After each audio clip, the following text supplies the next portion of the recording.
What I love about the Freight House in Davenport, Iowa, is all of the history that's seeping out of the seams. And tell you what, there's a lot of history being made down at Front Street Brewery, a place that's been active since 1992. We head inside to check out what's happening.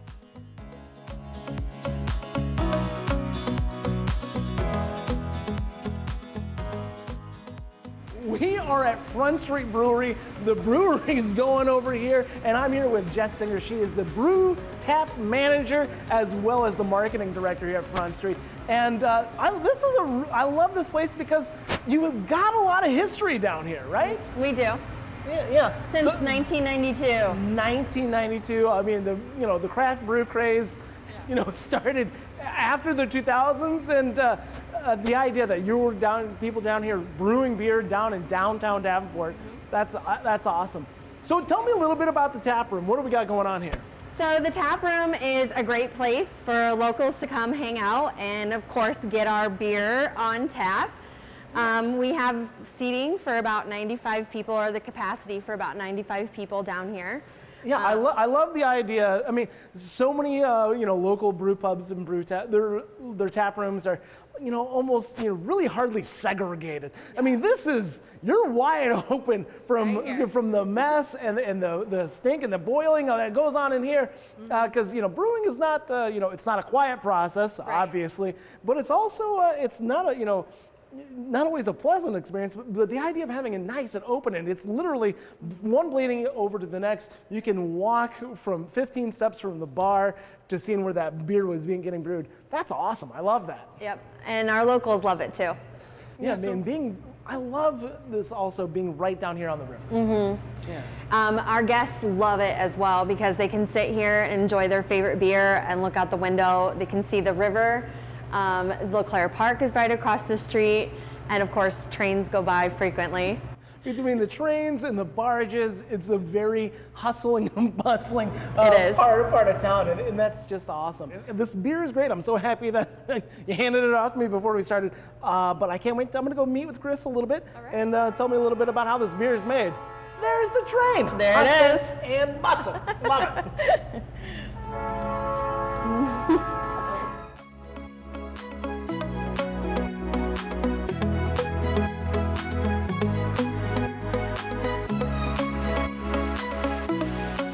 Chris Gessler. He is the head brewer here at Front Street Brewery, and we're going to make our way from the tap room back into your brewery operation. So, Chris, tell me a little bit about what you have going on here. So right now we have our 15-barrel system, and 15 barrel. Yep, 30-barrel fermenters. So we take 2 brews, fill it up each fermenter, and right now we're always full.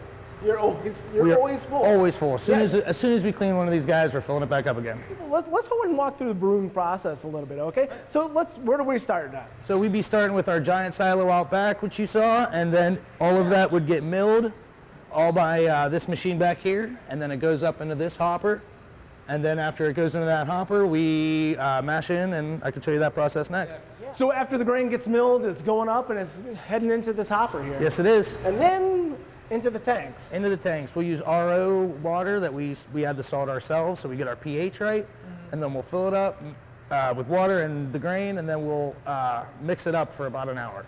And after that, all the proteins are working together. Then you got your wort and your... And then we'll actually rest it. And when we rest it, that's building a natural filter, and we'll do what's called a Vorlauf.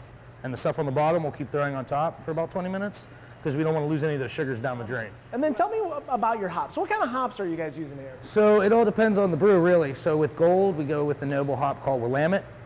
It's very mild, very, very mild. So it doesn't put off a lot of off flavors, but it really evens out our Golden Ale, which is another favorite around here. Yeah. And our Raging River, we use Cascade. And we want that funk. That's what we call it. Cascade is a very funky hop. Yep, so we'll hop it in the brew, and then we'll dry hop it again with 22 pounds, and then we'll keep mixing it. And we'll try to get all those flavors out we can of those hops with the Cascade. Right. What am I hearing? What is that? That's my boiler, and I apologize, it's being bad. No, listen. I mean, that's part of, I mean, this is a very active, lively part of the business. It's a little bit, nuts and bolts. It's, really getting into the nitty gritty, but that's what happens here. But tell you what, why don't we head on over to to the tasting side and we'll try Sounds a couple good. beers. Absolutely.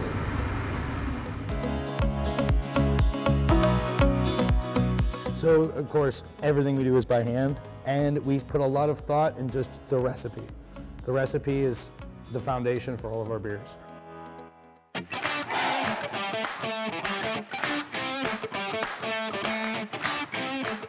Down in downtown Davenport along the Freight House, there's a lot of hustle and bustle, a lot of action. And to tell you about action-packed, the flavors that are happening in Front Street Brewery, I'm heading to the tap room to check it out. Well, we've made our way from the brewing area to the tap room. I'm still here with Chris Gessler. He is the head brewer here at Front Street Brewery. And we've got a lovely little flight in front of us, and we're going to kind of walk through it and tell me a little bit about the beers that we got here. So first and foremost, what do we got there? That's our Goldilocks Golden Ale. Golden, and this is a big seller for you guys, right? Big seller, and it's just straight up simple. Oh, yeah. So this is, it's an ale, it's not a lager. Yep, not too overpowering, very light, a little bit of a corn aroma on the end, and then it's pretty much Pilsnered out. Like, we made it as close to a Pilsner as we could. Yeah, it's very Pilsnery. It's got a nice little hazy color to it, so not too clarified. It's still craft beer. Yeah, it's yeah, that's great. And it does. It has a very light flavor to it. We're not getting too much hops onto this guy at all. No, but they're in there. It just completely levels it out, those Willamette hops. Yeah, that's interesting. So how would you describe the beers that you're serving here? So, of course, everything we do is by hand, and we put a lot of thought in just the recipe. The recipe is the foundation for all of our beers. Mm-hmm. So we have calculators for our darknesses, we have calculators for our gravities, we do a lot of pre-planning. That way when we go to brew, it's just cut and dry. And hopefully consistent as well. Constantly consistent. Yeah, I mean, especially if you're shipping all across town, you want to have a consistent product. We record everything. This is nice. It's nice. It's light. It's got a little bit of a bite somewhere in there. I don't know if that's hot. I don't think that's hops. No, that's the malt bill. That's interesting. Yeah, that's just our straight 2-row coming out of the silo. Yeah, straight 2-row, not a 4-row. Yeah, no, 2-row is what we call our base barley. So it's actually barley is our base for a lot of our beers. Okay, moving on to, I'm guessing this is the cherry bomb. It's a cherry bomb. How can I tell? Giant red cherry everybody asks for. Yeah. So, oh wow. Whoa! The cherry flavor in this is, sometimes when people are saying, oh, we got a kind of a fruity beer, it's like, there's a hint of something going on here. The cherry flavor in this is boom, pow, right up front. Yeah, we're really proud of that. That's the heart of Iowa right now. You can go anywhere in town and get that on tap, and it's level. It's not too overpowering with the cherry flavor, and it's all organic and natural. So we keep it all organic and natural, and that's what the customer wants. So it's our winter warmer. The idea behind the winter warmer was always warm you up in the winter. So it's always a darker brew, and we went full Belgian. So we called it White Wall Winter Warmer. Because we love W's. So we took a little bit of clove on the end, but when we were brewing it, we used all Belgian malts, Belgian candy sugar as an additive to keep that alcohol high and the yeast alive in there. Sure. And then we used Belgian hops, and then finished off with clove at the very end. Yeah. So it gives it a little bit of an herbal finish. So this is clearly a seasonal. Yes, but some people come in just for that. Yeah. And I'm like, it's 10%, right? Okay. You seem Some to. people, they like that boost, man. They like that. They like to hit it hard a little bit. But this is great. So nice seasonal beers. I mean, you do a lot of seasonal beers, I'm guessing. That's like our go-to. We love doing that because then it gives us a reason to change. You know what I mean? If it was hot all day long, everyone would be drinking sours. Everyone would drinking hazies. But the wintertime's good for dark beers, reds, some amber ales. You can play around a little more in the winter. Yeah, this is. It's boozy.